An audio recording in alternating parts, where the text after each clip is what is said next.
Hello. You got me for a few minutes while AJ takes care of necessary requirements in the changing room. Over to the floor for questions. Hello. Yeah, I was going to ask the same, which is, give us your reaction to the final. Yeah, I think that obviously there was a huge amount of pressure on him tonight. I could see that in the changing room. The camp was 5 weeks, maybe a little bit more for Dillian White, completely different style. And when we made the selection of opponent on Sunday or Monday, there was the concern that, you know, Hellenius is tall, it's a different style to Dillian White, but when we looked at the other options, no one was similar to Dillian in style. So I think we knew that it would take a few rounds to break him down. Did it take one or two more than expected? Maybe, but it was difficult to land the right hand on, and I'm just pleased that he finished it in the way he did, because I think obviously, you know, it's easy to criticise if the fight starts going longer and he doesn't let that right hand go, but with a knockout of the year, pleased, relieved, and ready to move forward. Eddie, I know you're unlikely any to ever criticise your marking or your fights, but 3 rounds they started doing it. It's a bit horrible, that. Yeah, I mean, I just think that everybody's talking about, oh, AJ's, you know, not the same fighter, he's lost his killer. And so it kind of like, just that noise makes people have that reaction quicker.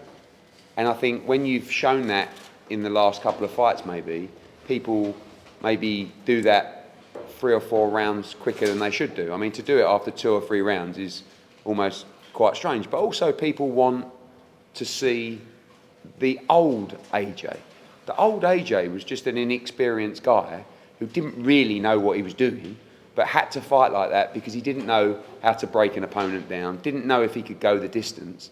And now I think it's just a stage of doing things his way after giving everybody great entertainment. And he'll still give entertainment, but he's also not going to necessarily take chances that could see him lose a fight he shouldn't, cross his feet over, trade with his chin in the air, and you know, all these kind of things when he can do what he did tonight. Now, in an ideal world, that would have come in the 3rd, 4th or 5th round, and you know, you wouldn't have seen that reaction. But at the end of the day,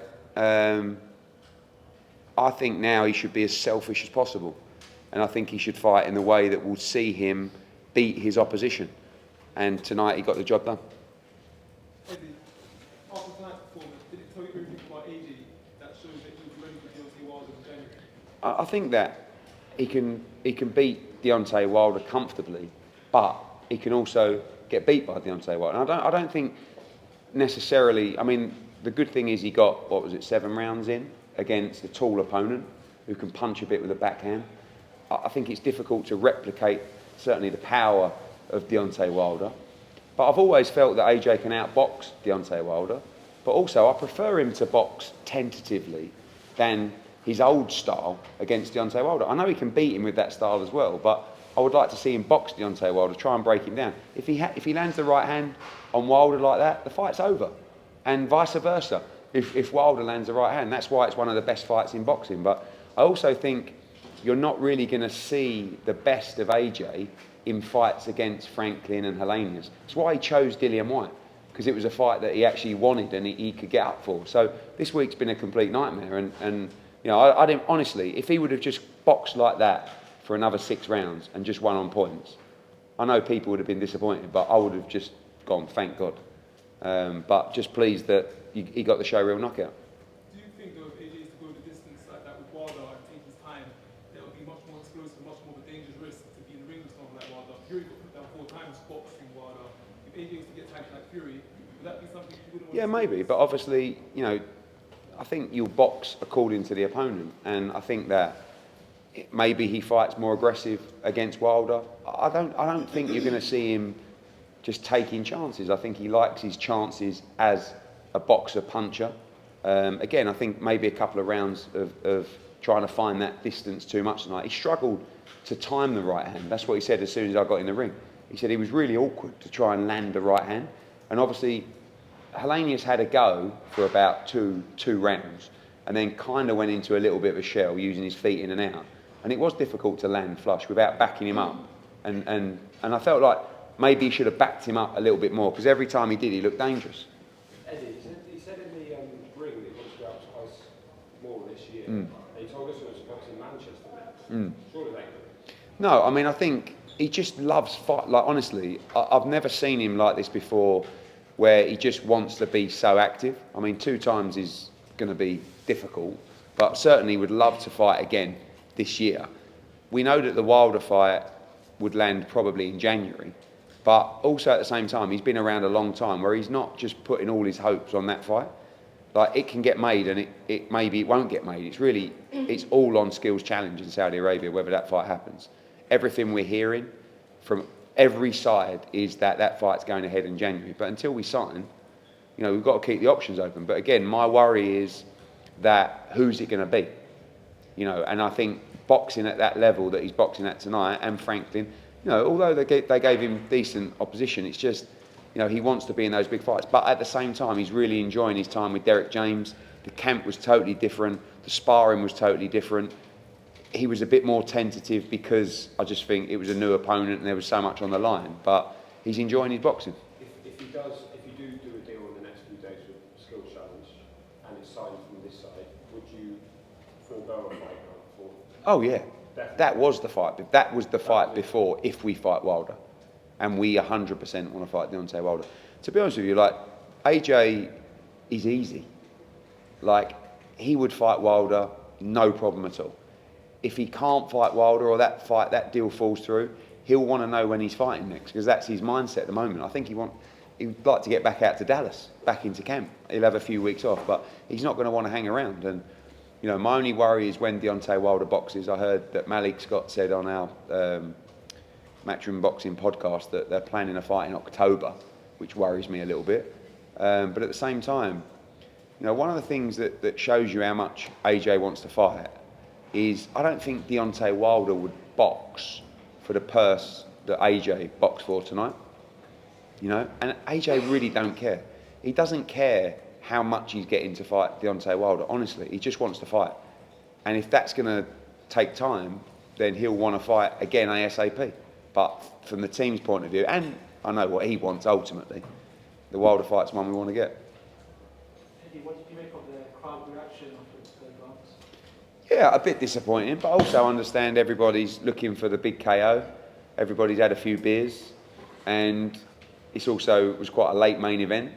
And I think, like I said to Wally, the news, not agenda, but of he's this, he's that. It does happen, I mean, even going back to, like, if a fighter has had a performance where someone thinks they're a little bit gun shy or whatever, I've seen it with other fighters. I mean, all of a sudden, the pressure mounts earlier to be exciting.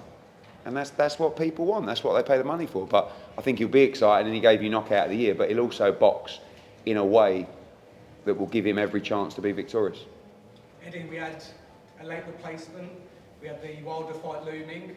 It felt like we were back in 2019. Were you worried at any point, especially after those first 2 rounds? Yeah, not really in the ring. It was pretty tense back in the changing room because I feel like there wasn't a lot of upside tonight. Everyone was, obviously Deontay Wilder knocked him out in a round, and that was one of the decisions why we didn't go with Helenius first time around. Before Dillian White signed, Ajit Kabayel and Helenius had both agreed terms, but there was always a little bit of reluctancy to fight Robert Helenius because of the Wilder fight. So there wasn't really, I think the best we could hope for was a knockout like that. I know it went a few more rounds than people might have liked, but that was about the best finish we could hope for, which was a one-punch devastating knockout. So relieved. It was pretty tense backstage. I mean, he puts so much pressure on himself because of the work that he's put in. He puts his pressure on himself for the performance, and I think sometimes, no one's a big fan of critics, and obviously they got him on him early tonight, but he repaid them. Have you got any message from Shane Finkley yet? Not yet, no. I'll just check them.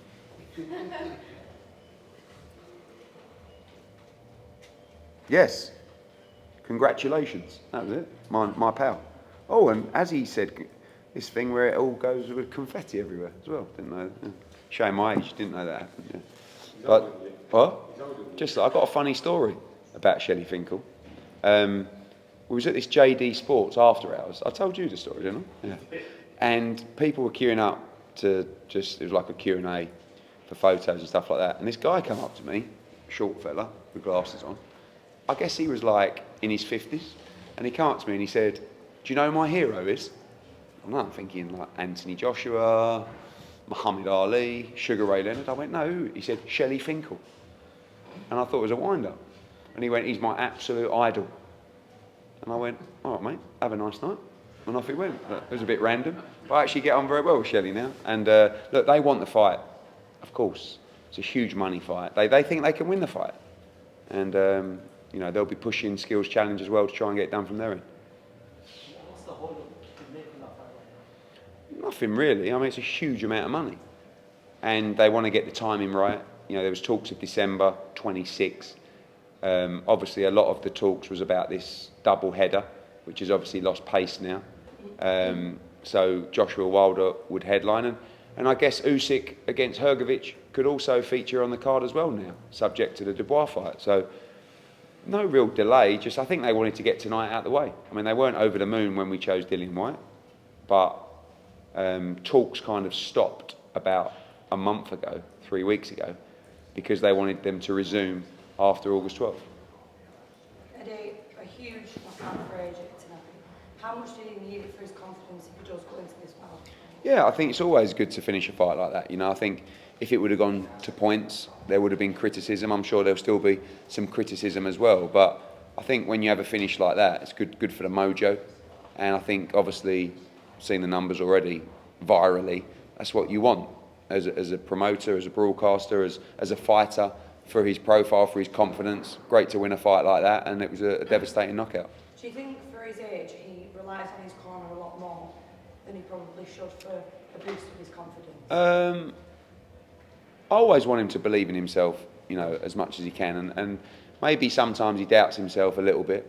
I think maybe that can come with worrying about criticism too much, and actually, you know, he doesn't read criticism from necessarily the fans, but he reads it from his peers, I think, and the industry.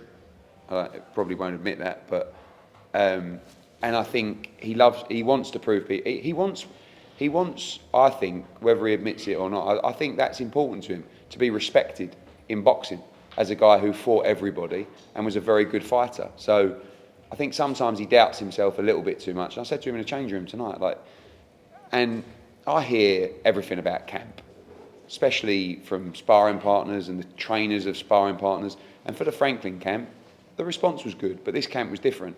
He was hurting sparring partners. He looked fantastic in training camp, and everyone was excited. The change of opponent derailed maybe the performance a little bit, but you know, he should have confidence because he's a tremendous heavyweight. And he's, you know, I felt like saying in the change room tonight, you're almost like a veteran. He's been through so much. I mean, you think, you know, he boxed Vladimir Klitschko at Wembley. Even before that, Dillian Whyte here in a tear-up for the British title. Klitschko at Wembley, unification at Millennium Stadium.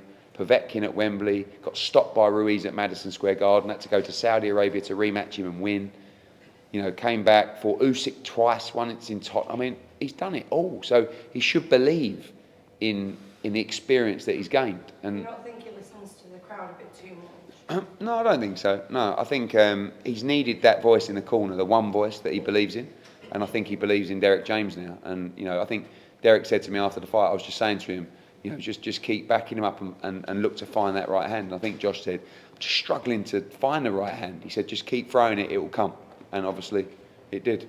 Last one from me. Do you think he should have checked on Helenia straight after rather than go off and Yeah, I did. You know, when he went out the ring, I looked over at him and, you know, we sort of crossed eyes about that. And then I went to check on Helenius. And he was fine. He was trying to get his oxygen off. He wanted to get up, but he got...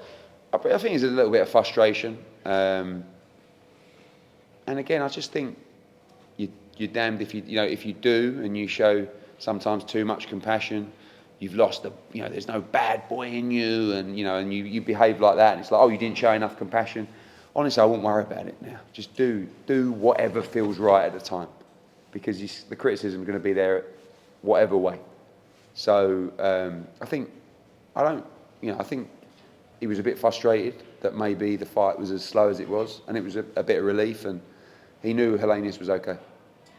Eddie, I want to get a word on what happened when Conor went to the ring. It seemed there was a bit of problems between his own security and your security.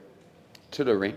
To the ringside, yeah. I'm not aware. I know that earlier on in the night I saw some sort of nothing major, but just I think obviously when you travel in big numbers, and our security is doing a job to make sure that certain people get ringside, but I don't believe it was anything of any note, but haven't heard anything from the team, but obviously we'll have a debrief tomorrow.